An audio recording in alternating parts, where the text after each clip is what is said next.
Welcome, everyone, to another episode of Should You Play, the series where I talk about video games from a perspective of a busy lifestyle. Now, personally, I have a full-time job, family, and little time to play video games, so I stay up late at night, sacrifice sleep to get my gaming sessions in. A couple questions I have for you today is Retro Rewind. Is it worth it? And should you play it? Now, if you're too young to remember Blockbuster back in the day where people just didn't click a button on Netflix, we actually had to leave the house, drive to a store, physically pick out a movie, interact with other human beings, and put that little plastic tape called a VHS on the counter and check it out. Yeah, even if it was a porn video, you had to look the cashier in the eye checking out a porn video. I mean, the good old days, right? Retro Rewind lets you run your very own rental shop. It's got a ton of charm, major nostalgia points. Let's get into it. First of all, positives of the game. Retro Rewind is just the ultimate chill, cozy game. You know, when you start, your store is pretty empty, but as you level up, you get to customize a lot in the store. I want to say everything, but almost everything, right? You get to customize a lot. You can choose where to put shelves. You buy popcorn and slushy machines. Decorate the walls with retro decorations. Personally, though, my favorite part of the game is the movies themselves. The developers used real movie ideas as inspiration, but they put hilarious parodies on a lot of the 1990s films or just films in general that you know of. Reading the fake movie titles and looking at the cartoon covers is probably half the fun of the game. Let's just be honest. The daily routine is satisfying in a way for a simulator style game. You open the doors, you help funny looking customers find the horror, sci-fi sections, whatever. You pop popcorn, you use the machine to rewind tapes, and they just updated a new one where you actually get to rent out VHS tape, like machines, right?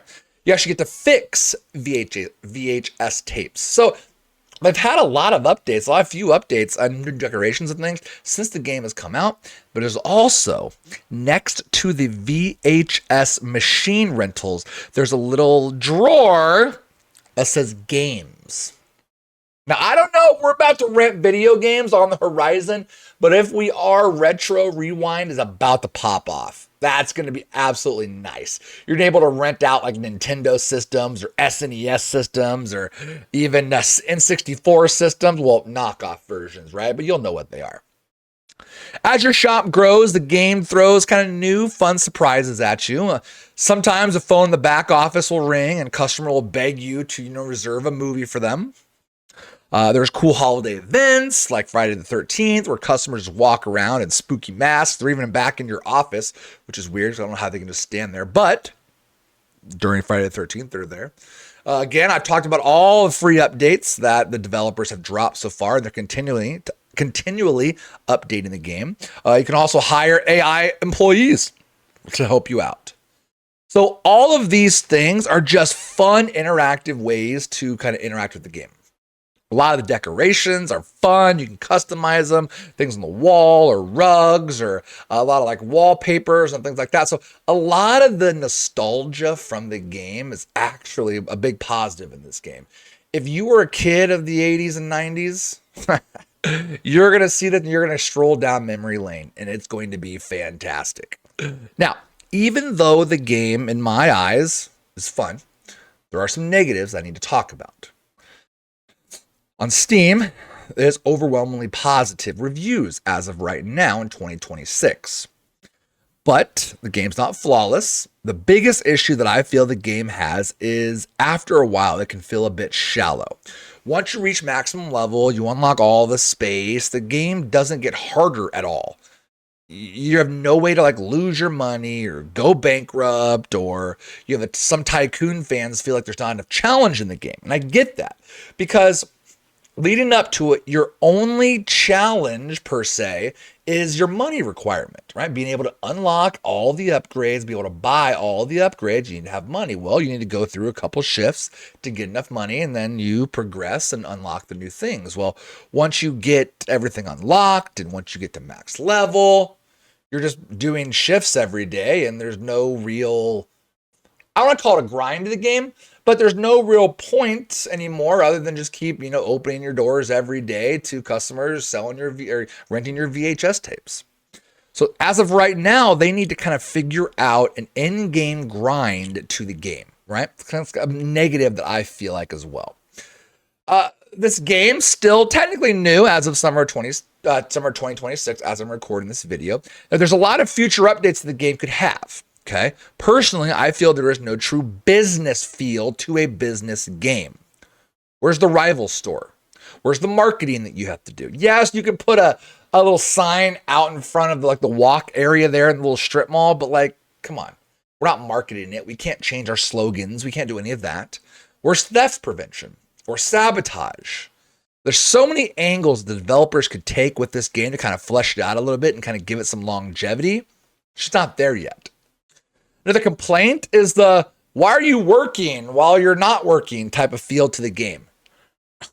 It's a simulator game, guys. Let's just be honest. Okay. If you're going into a simulator game, you kind of know what you're getting yourself into, and you're putting in a little bit of the quote unquote work of said job that you're doing. Think about lawnmower simulator. How relaxing is it for you to just ride around on a lawnmower and mowing lawns? There's some type of just that kind of nostalgic, turn your brain off type of gameplay that makes simulator games fun. But I do want to point out that the, work while you're working negative complaint is out there. Back to our original question. After I've kind of talked about a lot of things in the game, some of the negative things surrounding the game, should you play Retro Rewind? Well, to grind objectives, it's kind of hard to pinpoint how many hours that will take you because you do have a pin board in your office that kind of tells you each level what you unlock, so you can kind of see your progression there. But the time to get there, it varies. The game will roughly take you about 12 hours to, quote unquote, beat. That's kind of getting everything unlocked and in the game. I did put air quotes around that because, simulator games are really designed to just be endless grind where you can play it as long as you feel like or as long as you want to. The game is only $20 on Steam, and I 100% the game, which isn't really that hard if you just go through and do everything. If you unlock all the unlockables, you pretty much 100% the game. But all the spatial upgrades, and once I decorated enough, and I put in about 27 to 30 hours in the game.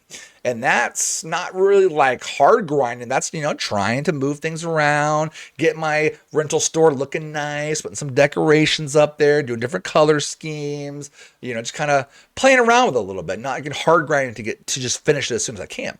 So I put about 27 to 30 hours into it, and I always kind of check back to make sure there's any new updates or anything new added, and I gotta go in there and complete those as well. Like I said, they just added a pinball machine, they just added the VHS tape, the machine, right, where you can rent out that. So I went back in and made sure I got the new levels. The level cap was 20, now it's to 24, I believe, so we're good there. On a busy schedule, you could absolutely pop into the game, stock some shelves, maybe run a shift or two and log out. You can save whenever you like, right? If you're a kid of the 70s, 80s, and 90s, then you'll absolutely find nostalgic fun in this game. And it's not going to hit for everybody, don't get me wrong. If you're a kid of the 2000s, you may not get the appeal of a movie store or going, there to, get a stack of movies and renting them or seeing what's available, what's not. So it may not hit the same for you, but all in all, I do think that if you're a fan of simulator games, this will actually be a lot of fun for you. So my overall recommendation with all those factors in mind is yes, it's worth a play. If it goes on sale again, absolutely. If it goes cheaper than $20, 100%. You can easily, like I said, put 25 hours into the game, and if it goes on sale half price or at $10, oh, well worth your time. But But I want to hear from you guys. Did you ever visit a real rental store? Did you exploring one for the first time in this game? What's your nostalgia lane with that? That's all I have to say. Be sure to leave a comment below, your thoughts on the game, your thoughts on my review. Did you like it? What you didn't like? What you liked? All that good stuff. Let me know if there's any game that you're interested in seeing here on the channel. Thank you for watching. I do hope you hit that subscribe button, and we'll catch you in the next one. I appreciate you.